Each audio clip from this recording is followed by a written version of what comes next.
Hello jumpers and welcome back to the winter training arc. So winter now is very different for me since I've moved. Firstly, the weather. I'm able to run in shorts and a t-shirt most of the time, which is bloody awesome.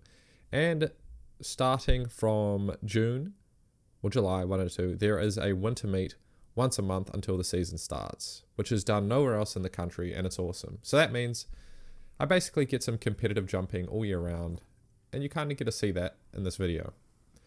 And this one right here that's on screen isn't even a real competition. It's a mock competition because there was Oceanias and they invited some jumpers to, it was like a tune-up meet.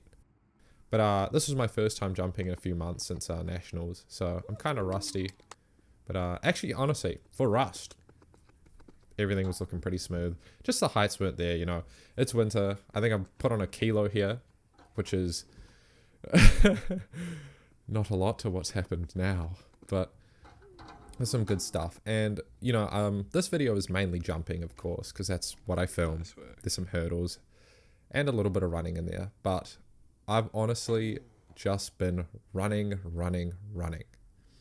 My training philosophy has actually changed a lot since last season. Obviously last season I got hurt a whole bunch, so I needed to change something, but I kind of mean my training philosophy in general. So I was a lot about upping my raw athletic abilities, my power output, my elasticity, and I never really focused a whole heap on technique. And that's because I've gone away with it, since joining the sport, because I've always kind of just naturally picked things up. But so what if I naturally picked it up quick or whatever? I didn't work on it, so I never really got better, and I truly think that's what stopped me from getting better heights without getting hurt, and also running faster. And that's why I've been running a lot. You can't jump. I mean, you can jump high with some shit running technique, but it sure as hell helps to be able to run fast. So I'm in some of the sprinting footage earlier, and there's some coming up in a bit, but I run, actually in the high jump, I run pretty nice. There's not a lot of back end. My knees kind of get reasonably high. I'm still not like running 100%, so they're not as high as like say a sprinter.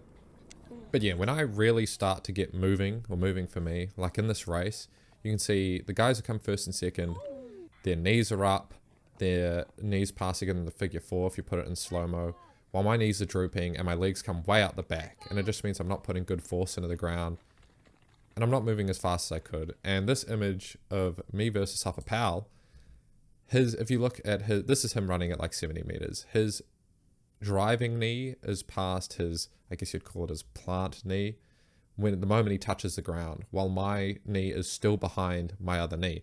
And that means my driving knee and my pushing leg are uncoordinated. I'm sorry if the terminology is bad, but basically the way I could best describe it is sprinting, and honestly anything in athletics, is like dancing.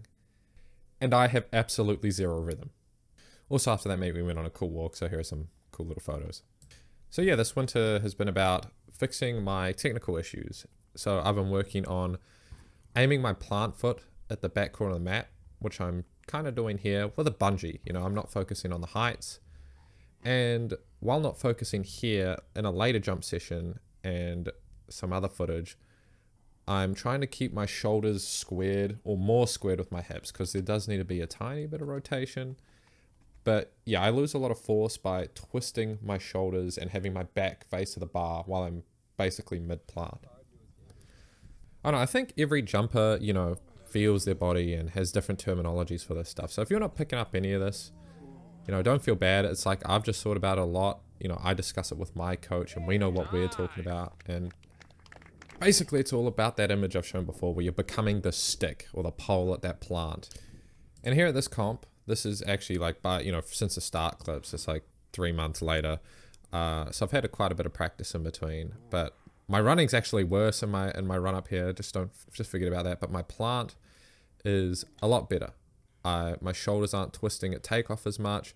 My foot is pointed to the back of the mat, and you can see the biggest change in my jumping is now I don't fly really far across the bar. I'm going over the center of the bar, and I'm landing next to the opposite upright, as opposed to almost falling off the mat like I normally do when the mat is pushed way to the side. So my jumping has become a lot more efficient. My running is actually getting better, and that'll show up in a clip soon. Also, I put in a video of my setup for no fucking reason. And, you know, considering I am, 3 months away from the season still, you know, jumping over 201 and 2 meters with basically like no weight training, jumping, as I said, once every 2 weeks, or even realistically a little less, and essentially running 4 days a week. I'm doing a flying sprint day, a top end sprint day, speed endurance, and then kind of a cross training-y day where we'll either jump or do something else.